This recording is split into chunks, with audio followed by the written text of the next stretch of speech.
নমস্কাৰ আপোনালোক সকলোকে পুনৰবাৰ স্বাগতম নাজমাই মজিদ বন্ধুসকল বলগতে চাওক আজি 9টা গুৰুত্বপূৰ্ণ খবৰ। প্ৰথমটো খবৰ ৰাজ্যবাসীলৈ ভাল খবৰ বৃদ্ধি কৰা হৈছে মিছন বসুন্ধৰা 3.0 আবেদনৰ সময়সীমা 30 জানুৱাৰীৰ ভিতৰত মিছন বসুন্ধৰা 3.0 মন্দিৰ নামঘৰ মছজিদ আদি ৰাজহুৱা অনুষ্ঠানৰ মাটিৰ পট্টাৰ বাবে কৰক আবেদন। ৰাজ্যবাসীক এই আহ্বান জনাইছে অসম চৰকাৰে। মাটিবাৰীৰ কাম বাদ পৰি ৰলেও চিন্তা কৰাৰ কাৰণ নাই। বৃদ্ধি কৰা হৈছে মিছন বসুন্ধৰা 3.0 আবেদনৰ বাবে সময়সীমা 30 জানুৱাৰীলৈকে মুকলি থাকিব মিছন বসুন্ধৰা 3.0 ৱেবছাইট। মন্দিৰ নামঘৰ মছজিদৰ দৰে ৰাজহুৱা অনুষ্ঠানৰ পট্টাৰ বাবে কৰিব পাৰিব আবেদন। এই সময়ছোৱাত মিছন বসুন্ধৰা 3.0 মেনুৱেলি ভূমিৰ পট্টাৰ বাবে আবেদন কৰিব পাৰিব। এই সন্দৰ্ভত অধিক তথ্য জানিবলৈ আপোনালোকে লগইন কৰক বা ভিজিট কৰক sewasetu.assam.gov.in এই ৱেবছাইটত। পান কাৰ্ডৰ সহায়ত KYC সম্পূৰ্ণ কৰি কৰক আবেদন আৰু আবেদন প্ৰক্ৰিয়া সম্পূৰ্ণ হ'লেই লাভ কৰিব ৰাজহুৱা অনুষ্ঠানৰ মাটিৰ পট্টা। পৰৱৰ্তী খবৰ প্ৰকৃতিৰ ওচৰত হাৰি গ'ল মহাশক্তিধৰ আমেৰিকা। 40 বছৰৰ পিছত আমেৰিকাত প্ৰকৃতিৰ ধ্বংসলীলা। বিগত 7 দিনত বনজুইত জাহ গ'ল বা ছাই হ'ল লছ এঞ্জেলছৰ 21 লাখ কোটি টকাৰ সম্পত্তি আৰু এই বনজুইৰ পিছতেই আমেৰিকাৰ সন্মুখত আহিছে আন এক মহাবিপদ। 40 বছৰৰ পিছত আমেৰিকাৰ লছ এঞ্জেলছত প্ৰকৃতিৰ ধ্বংসলীলা। বিগত 7 দিনত বনজুইত ছাই হ'ল লছ এঞ্জেলছৰ 21 লাখ কোটিৰ সম্পত্তি। লছ এঞ্জেলছৰ বনজুইত ঘৰ বাৰী হেৰুৱাইছে বহু ভাৰতীয় মূলৰ নাগৰিকে। বিশ্বৰ মহাশক্তিশালী দেশ আমেৰিকা যেন এতিয়া পৰাস্ত হ'ল প্ৰকৃতিৰ ওচৰত। 1980 চনৰ পৰা বৰ্তমানলৈকে লছ এঞ্জেলছত আন জুইতকৈ ভয়াৱহ এই বনজুই। চহৰখনৰ মুঠ জনসংখ্যা 38 লাখৰ প্ৰায় সকলোৱে প্ৰভাৱিত হৈছে এই বনজুইত। জীৱ জন্তুৰ লগতে বহু মানুহে প্ৰাণ হেৰুৱাইছে বিধ্বংসী বনজুইত। ইফালে বনজুইৰ পিছত আমেৰিকাৰ সন্মুখত আন এক মহাবিপদ। বনজুইৰ ফলত দুৰ্বল হৈ পাহাৰৰ মাটিত এইবাৰ ভূমিস্খলনৰ আশংকা প্ৰকাশ কৰা হৈছে। লগতে লছ এঞ্জেলছত বিষাক্ত হৈ পৰিছে নদ নদীৰ পানী। দক্ষিণ কেলিফৰ্ণিয়াত ভূমিস্খলনে ল'ব পাৰে ভয়াৱহ ৰূপ। আমেৰিকাৰ ভূতাত্ত্বিক জৰীপ সংস্থাৰ এই সন্দৰ্ভত সতৰ্কবাণী প্ৰকাশ। পৰৱৰ্তী খবৰ দেশৰ ক্ৰিকেট প্ৰেমীলৈ ভাল খবৰ। ICC চেম্পিয়ন্ছ ট্ৰফিৰ বাবে ঘোষণা কৰা হ'ল ভাৰতীয় ক্ৰিকেট দল আৰু এই ভাৰতীয় ক্ৰিকেট দলত প্ৰত্যাৱৰ্তন ঘটিছে মহম্মদ ছামিৰ। অধিনায়কৰ দায়িত্বত ৰোহিত শৰ্মা আৰু উপ অধিনায়কৰ দায়িত্বত আছে শুভমন গিল। এই দলত আৰু কোনে কোনে স্থান লাভ কৰিছে চাওঁ আহক। ICC চেম্পিয়ন্ছ ট্ৰফি 2025ৰ বাবে ভাৰতীয় দল ঘোষণা। 19 ফেব্ৰুৱাৰীৰ পৰা আৰম্ভ হ'ব চেম্পিয়ন্ছ ট্ৰফি। এই দলত স্থান লাভ কৰিছে অধিনায়ক ৰোহিত শৰ্মাই আৰু লগতে উপ অধিনায়ক শুভমন গিল। লগতে এই দলত স্থান লাভ কৰিছে যশস্বী জয়ছোৱাল, বিৰাট কোহলি, শ্ৰেয়াছ আয়াৰ, ঋষভ পন্ত, KL ৰাহুল, হাৰ্দিক পাণ্ডিয়া, অক্ষৰ পেটেল, ৰবীন্দ্ৰ জাদেজা, ৱাশ্বিংটন সুন্দৰ, কুলদীপ যাদৱ, যশপ্ৰীত বুমৰা, মহম্মদ ছামিৰ প্ৰত্যাৱৰ্তন ঘটিছে। কামবেক হৈছে ভাৰতীয় ক্ৰিকেট দলত আৰু লগতে এই দলত স্থান লাভ কৰিছে অৰ্শদীপ সিঙে। দৰ্শকসকল আৰু বহুতো গুৰুত্বপূৰ্ণ খবৰ আছে। তাৰ আগতে আপোনাক জনাওঁ যে যদি আপুনি এতিয়ালৈকে এইটো ভিডিঅ'ত লাইক কৰা নাই তেন্তে এতিয়াই ভিডিঅ'টোত লাইক কৰি দিয়ক আৰু এনেকুৱা ধৰণৰ ভিডিঅ'সমূহ নিতৌ চাবলৈ চেনেলটো ছাবস্ক্ৰাইব কৰি কাষত থকা বেল আইকনটো প্ৰেছ কৰি ৰাখক। পৰৱৰ্তী খবৰ 26 জানুৱাৰী অৰ্থাৎ গণৰাজ্য দিৱসৰ দিনাই বলবৎ হ'ব পাৰে UCC অৰ্থাৎ ইউনিফৰ্ম চিভিল কোড। UCC আহিলে দেশত সলনি হ'ব কেইবাটাও নিয়ম আৰু UCCৰ বিৰুদ্ধে লাখ লাখ মুছলমান ৰাজপথলৈ ওলাই অহাৰ সংকাত। 26 জানুৱাৰী অৰ্থাৎ গণৰাজ্য দিৱসৰ দিনাই বলবৎ হ'ব পাৰে UCC। UCC আহিলে দেশৰ কেইবাটাও নিয়ম সলনি হ'ব। UCCৰ বিৰুদ্ধে লাখ লাখ মুছলমান ৰাজপথলৈ ওলাই অহাৰ সংকাত। বিবাহ বিচ্ছেদ, দত্তক লোৱা আৰু উইলক লৈ নিয়ম সলনি হ'ব। মুছলমান সম্প্ৰদায়ৰ কন্যাৰ বিবাহৰ নিম্নতম বয়স 13 বছৰ উলংঘা।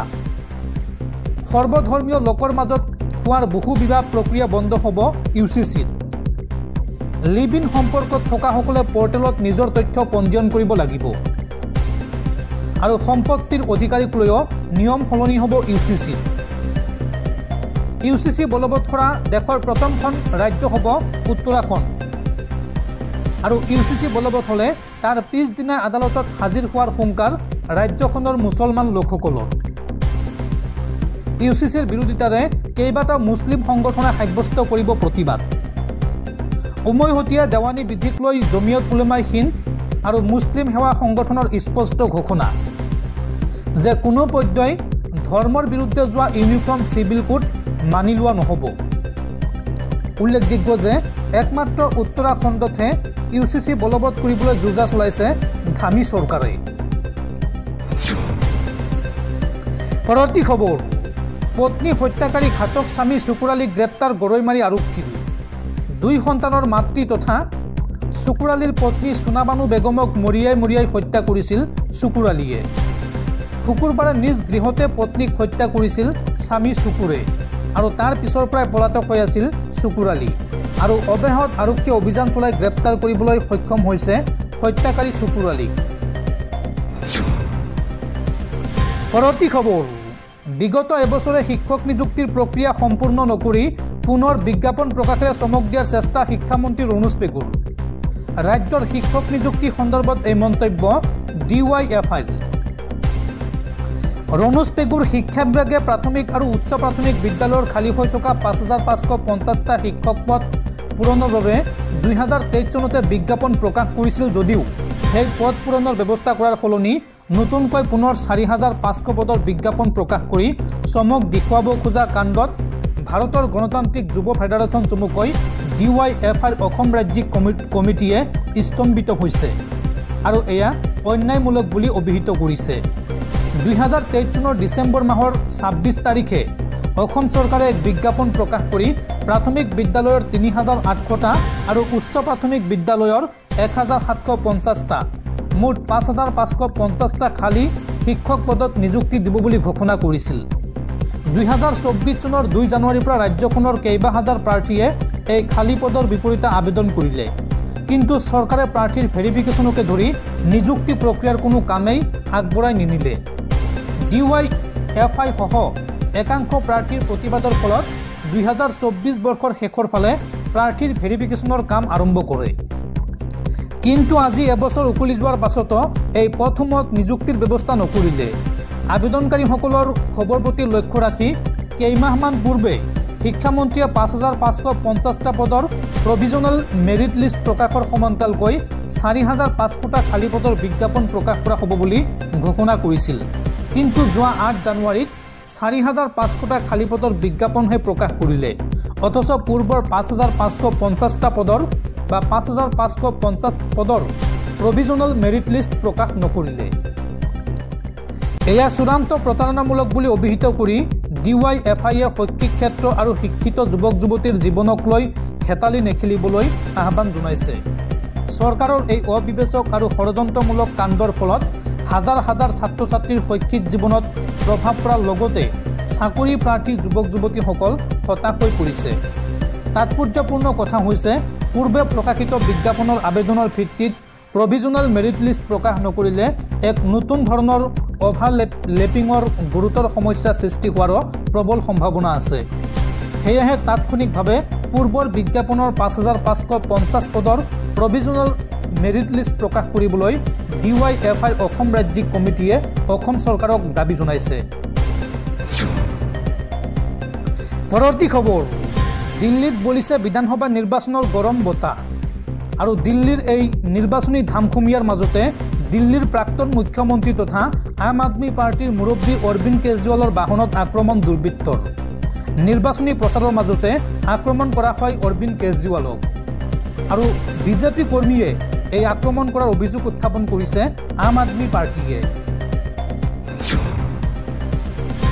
পৰৱৰ্তী খবৰ, দেশ জোকাৰি যোৱা কলিকতাৰ আৰজিকৰ কাণ্ডৰ মূল অভিযুক্ত সঞ্জয় ৰয়ক দোষী সাব্যস্ত আদালতৰ 20 জানুৱাৰীত ঘোষণা কৰা হ'ব শাস্তি।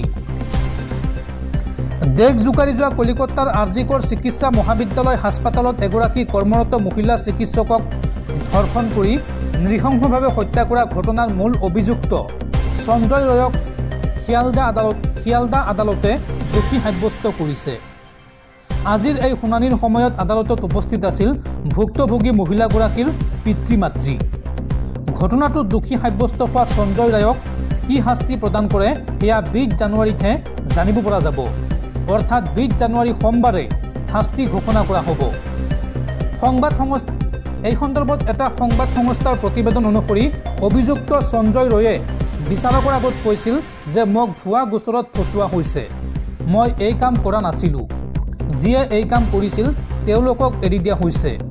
এই ঘটনাত এজন IPS বিষয়া জড়িত আছিল, এই মন্তব্য কৰিছিল অভিযুক্তগৰাকীয়ে।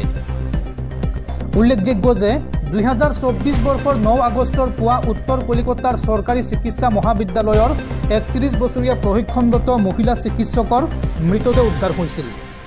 মহিলা চিকিৎসকগৰাকীৰ শৰীৰত আছিল কেইবাটাও আঘাতৰ চিন।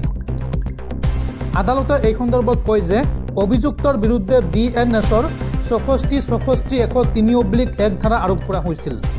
অভিযুক্তৰ বিৰুদ্ধে অভিযোগ আছিল যে আৰজিকৰ চিকিৎসা মহাবিদ্যালয় আৰু চিকিৎসালয়ৰ ছেমিনাৰ ৰুমত গৈ তাত জিৰণি লৈ থকা এগৰাকী মহিলা চিকিৎসকক ধৰ্ষণ আৰু নৃশংসভাৱে আক্ৰমণ কৰি হত্যা কৰা হৈছিল। চিকিৎসকগৰাকীৰ হত্যা আৰু ধৰ্ষণ গোচৰৰ অভিযুক্ত সঞ্জয় ৰয়ৰ বিচাৰ 9 জানুৱাৰীত সমাপ্ত হৈছিল। এই সময়ত 50গৰাকী সাক্ষীক সোধা-পোছা কৰা হয়। মৰণোত্তৰ প্ৰতিবেদন অনুসৰি অভিযুক্তই ভুক্তভোগীগৰাকীক প্ৰথমে ধৰ্ষণ কৰিছিল আৰু পিছত ডিঙি চেপি হত্যা কৰিছিল। ভুক্তভোগীগৰাকীয়ে মৃত্যু নিশ্চিত কৰিবলৈ দুবাৰকৈ ডিঙি চেপিছিল। উল্লেখযোগ্য যে চিকিৎসালয় কৰ্তৃপক্ষই প্ৰথমে এই ঘটনাক আত্মহত্যা বুলি অভিহিত কৰিছিল যদিও সমগ্ৰ ঘটনাৰ সত্যতা পোহৰলৈ অহাত দেশজুৰি ইয়াৰ বিৰুদ্ধে তীব্ৰ প্ৰতিবাদ সাব্যস্ত হৈছিল।